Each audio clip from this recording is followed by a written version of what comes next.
Capítulo 2. Pensamentos são coisas.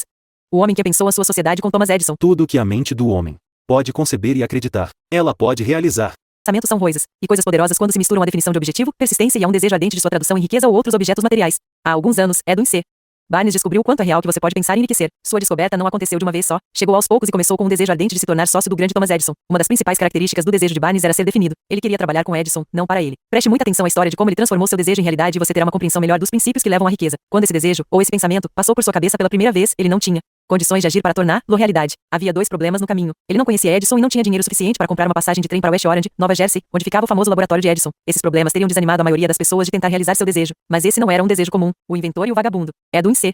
Barnes apresentou-se no laboratório de Edison e anunciou que estava ali para tratar de negócios com o inventor. Anos mais tarde, ao falar sobre esse primeiro encontro, Edison disse sobre Barnes: ele estava ali na minha frente, parecendo um vagabundo comum, mas tinha alguma coisa na expressão de seu rosto que transmitia a ideia de que estava determinado a conseguir o que tinha ido buscar. Anos de experiência com os homens me ensinaram que, quando um homem realmente deseja alguma coisa tão profundamente que se dispõe a apostar todo o seu futuro em uma única jogada para conseguir essa coisa, ele tem certeza da vitória. Dei a ele a oportunidade que pediu porque vi que estava decidido a ficar ali até conseguir o que queria. Eventos subsequentes provaram que não cometia um engano. Não pode ter sido a aparência do rapaz que abriu as portas para seu começo no escritório de Edison. Ela depunha contra ele, definitivamente. O que contou foi o que ele pensava. Barnes não se tornou sócio de Edison na primeira conversa. O que ele conseguiu foi uma chance de trabalhar nos escritórios de Edison por um salário bem simbólico. Passaram-se meses. Nada aconteceu para tornar mais próxima a meta que Barnes havia estabelecido como objetivo principal definido. Mas algo importante estava acontecendo na cabeça de Barnes. Ele intensificava constantemente o desejo de se tornar sócio de Edison. Psicólogos disseram com propriedade: quando alguém está realmente pronto para uma coisa, ela parece. Barnes estava pronto para uma sociedade com Edison, e estava determinado a se manter pronto até conseguir o que queria. Ele não disse a si mesmo: ah, bom, de que adianta? Acho que vou mudar de ideia e tentar arrumar um emprego de vendedor. Mas disse: vim aqui para ser sócio de Edison e vou conseguir o que quero, nem que leve o resto da minha vida. Ele estava falando sério. Que história diferente as pessoas contariam, se apenas adotassem um objetivo definido e o mantivessem até ele ter tempo de se tornar uma obsessão dominadora. Talvez o jovem Barnes não soubesse disso naquele momento, mas a determinação canina e a persistência em se concentrar em um único desejo desgastariam toda a oposição e o levariam à oportunidade que ele procurava. Quando a oportunidade surgiu, veio de uma direção diferente com uma forma distinta das que Barnes esperava. Esse é um dos truques da oportunidade. Ela tem o hábito tímido de entrar pela porta dos fundos, e frequentemente surge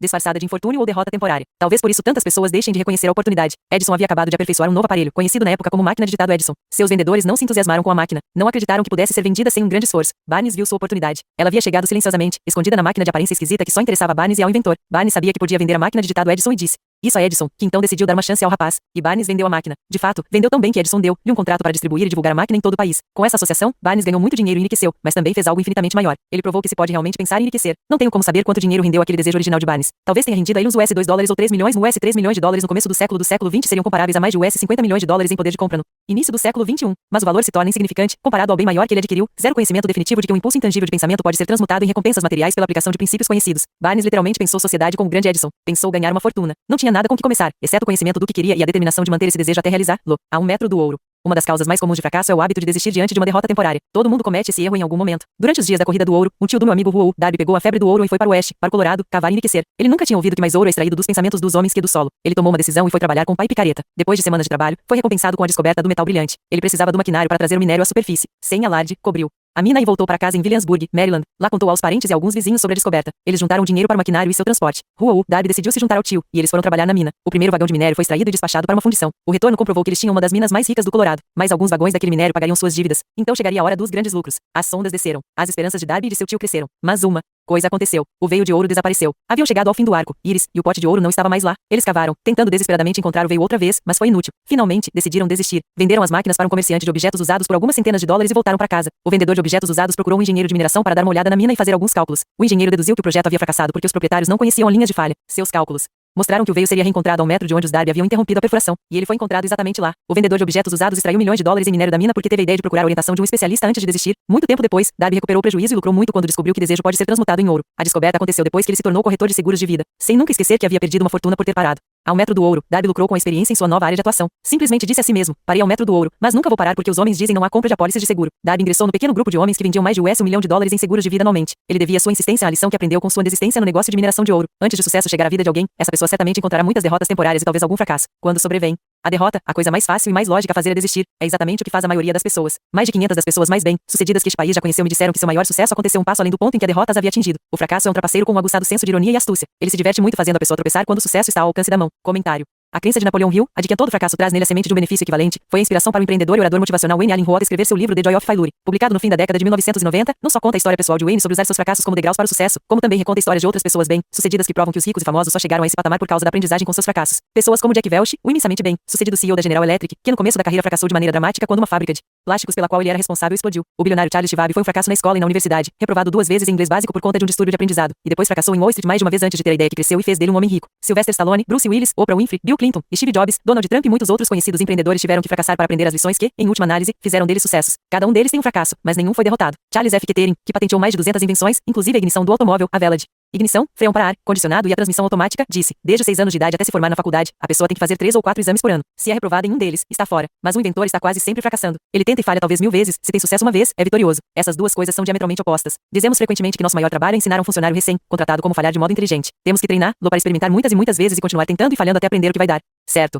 Fracassos são só tentativas em um treino, uma aula de 50 centavos sobre persistência. Pouco depois de Darby ter recebido seu diploma na Universidade dos Golpes Duros, ele testemunhou algo que provou que não nem sempre significa não. Uma tarde, ele ajudava o tio a moer trigo em um moinho antiquado. O tio operava uma grande fazenda onde viviam vários agricultores arrendatários. A porta se abriu silenciosamente e uma criança pequena, filha de um colono, entrou e se posicionou perto da porta. O tio levantou a cabeça, viu a criança e resmungou para ela. O que você quer? A criança respondeu mansamente. Minha mãe disse para mandar 50 centavos para ela. Nada, não vou mandar, respondeu o tio. Vá já para casa. Mas a menina não se moveu. O tio continuou trabalhando, sem notar que ela não havia ido embora. Quando levantou a cabeça de novo e a viu ali parada, ele disse, já falei para ir para casa. Vá, ou vai apanhar. Mas ela não se mexeu. O tio soltou o saco de grãos que estava prestes a despejar no moinho e começou a andar em direção à criança. Darby prendeu a respiração. Ele sabia que o tio tinha um temperamento explosivo. Quando o tio chegou ao local onde estava a criança, ela deu um rápido passo à frente, olhou nos olhos dele e gritou a plenos pulmões. Minha mãe vai ter esses 50 centavos. O tio parou, olhou para ela por um minuto, pôs a mão no bolso, pegou meio dólar e deu a ela. A criança pegou o dinheiro e recuou lentamente em direção à porta, sem desviar os olhos do homem que havia acabado de vencer. Assim que ela saiu, o tio sentou-se sobre uma caixa e olhou pela janela, para o espaço, por mais de 10 minutos. Estava pensando admirado na chicotada que havia acabado de levar. Darby também estava pensando. Aquela era a primeira vez em sua vida que ele tinha visto uma criança dominar deliberadamente um adulto. Como ela fez aquilo? O que aconteceu para fazer seu tio perder a ferocidade e ficar manso como um cordeiro? Que estranho poder a criança usou que fez. Dela senhora da situação? Essas perguntas passavam pela cabeça de Darby, mas ele só encontrou a resposta anos mais tarde, quando me contou a história. Estranhamente, a história dessa experiência em comum me foi contada no velho moinho, no mesmo lugar onde o tio levou o golpe. Estávamos ali no velho moinho mofado, e Darby repetiu a história, que concluiu com uma pergunta. O que acha disso? Que estranho poder aquela criança usou que dominou completamente meu tio?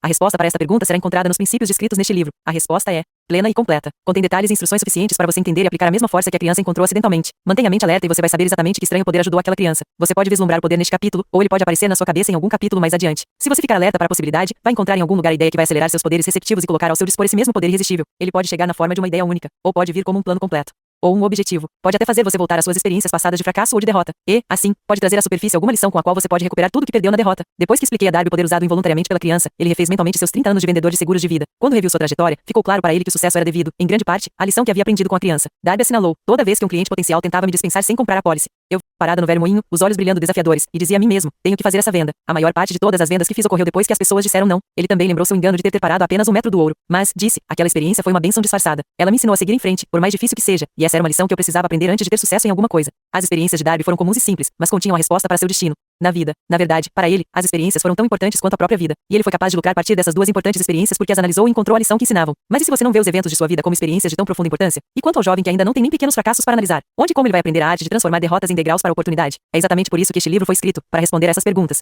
Para transmitir minha resposta, construí 3 desses princípios. Funcionam individualmente ou juntos como catalisadores. A resposta específica que você está procurando já pode estar na sua cabeça. Ler esses princípios pode ser o catalisador que vai fazer sua resposta surgir repentinamente como uma ideia, um plano ou um objetivo. Uma ideia sólida é tudo de que você precisa para alcançar o sucesso. Esses 13 princípios contêm os melhores e mais práticos meios e caminhos para criar ideias. Consciência de sucesso.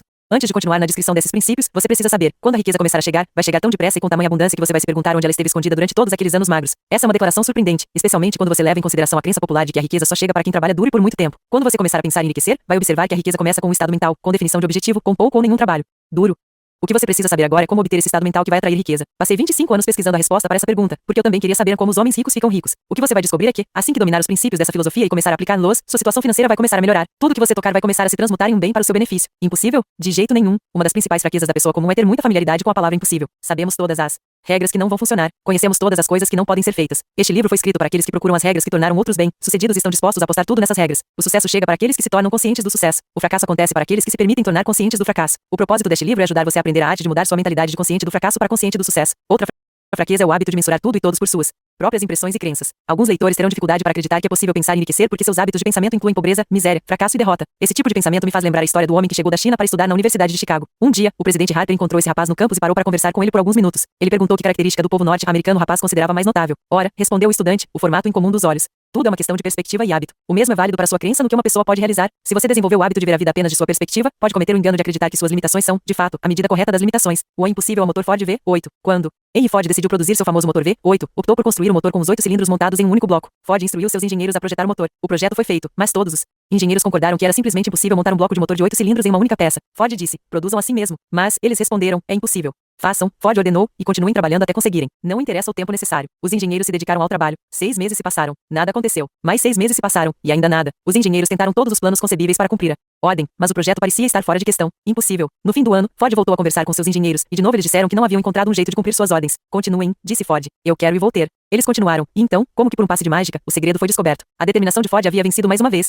Henry Ford foi um sucesso porque entendia e aplicava os princípios do sucesso. Um desses princípios é o desejo, saber claramente o que você quer. Lembre-se da história de Ford enquanto continua lendo este livro. Selecione as linhas nas quais os segredos de sua estupenda realização são descritos. Se fizer isso, se conseguir identificar os princípios específicos que fizeram de Ford alguém rico, vai poder igualar suas realizações em quase qualquer vocação que você possua. Comentário. Para os leitores que podem interpretar as atitudes de Ford como nada mais que obstinação, os editores ressaltam que ele empregava uma técnica que se tornou parte comum do planejamento estratégico em muitos ramos, inclusive aeroespacial, dos computadores, da medicina e o militar. Quando lançam projetos grandes, complicados e de longo prazo, os planejadores sabem que em certos pontos do caminho vão precisar de componentes que simplesmente ainda não existem. O fato de no começo não haver um caminho para ir de A a B não os detém. Há muitas partes do projeto que eles podem começar agora, e simplesmente presumem que, quando chegarem ao ponto onde terão necessidade de uma tecnologia ou um aparelho, terão resolvido o problema de criá-los, e acertaram muitas e muitas vezes. Para colocar de maneira simples, a técnica é saber claramente o que você quer realizar, ter fé em sua capacidade e persistir até ter alcançado seu objetivo, porque você é o senhor do seu destino. Quando o famoso poeta inglês William Henley escreveu os versos proféticos "Eu sou o senhor do meu destino, sou o capitão da minha alma", ele devia ter nos informado de que o motivo pelo qual somos senhores do nosso destino, capitães de nossa alma, é termos o poder de controlar nossos pensamentos. Ele devia ter nos contado que é porque de algum jeito nosso cérebro fica magnetizado pelos pensamentos dominantes que guardamos na mente. E é como se a mente magnetizada atraísse para nós as forças, as pessoas e as circunstâncias de vida que estão em sincronia com nossos pensamentos dominantes. Ele devia ter nos contado que, antes de podermos acumular riqueza em grande abundância, temos que magnetizar a mente com um intenso desejo por riqueza. Temos que nos tornar conscientes do dinheiro até o desejo por dinheiro nos levar a criar planos definidos para adquiri-lo. Mas, sendo um poeta, ele contentou-se em estabelecer uma grande verdade de forma poética, deixando para os que o seguiam a interpretação do significado filosófico de seus versos. Pouco a pouco a verdade se revelou, até eu saber com certeza que os princípios descritos neste livro contêm o segredo do domínio sobre nosso destino econômico. Princípios que podem mudar seu destino. Agora estamos prontos para examinar o primeiro desses princípios, e, enquanto examinamos, peço que você mantenha a mente aberta. Enquanto ler, lembre-se de que esses princípios não foram inventados por mim, nem são invenção de ninguém. Esses princípios funcionaram para milhões de pessoas literalmente. Você também pode colocá-los para trabalhar para você e para seu próprio e duradouro benefício. Vai descobrir que não é difícil, é fácil. Há alguns anos, fui o patrono da turma da Saline College em Saline, Virgínia Ocidental. No discurso, enfatizei com tanta intensidade a necessidade de ter um desejo ardente que um dos formandos se convenceu completamente e fez disso uma pedra fundamental da própria filosofia. Aquele rapaz se tornou congressista e uma figura importante na administração do presidente Franklin D. Roosevelt. Ele escreveu para mim uma carta em que colocou com tanta clareza sua opinião sobre o princípio do desejo delineado no próximo capítulo que decidi publicar sua carta como introdução desse capítulo. Ela dá uma ideia das recompensas que virão. Meu caro Napoleão. Minha atuação como membro do Congresso me fez conhecer os problemas de homens e mulheres, e escrevo para oferecer uma sugestão que pode se tornar útil para milhares de pessoas dignas. Em 1922, você discursou na formatura da Saline College, e eu era um formando. Naquele discurso, você plantou em minha mente uma ideia que foi responsável pela oportunidade que agora tenho de servir as pessoas de meu estado, e será responsável, em grande medida, por qualquer sucesso que eu possa ter em meu futuro. Lembro como se fosse ontem da maravilhosa descrição que você fez do método pelo qual Henry Ford, um homem de pouca escolaridade, sem nenhum dinheiro e sem amigos influentes, alçou voos muito altos. Foi então que tomei minha decisão, antes mesmo de você concluir seu discurso, de conquistar meu lugar, quaisquer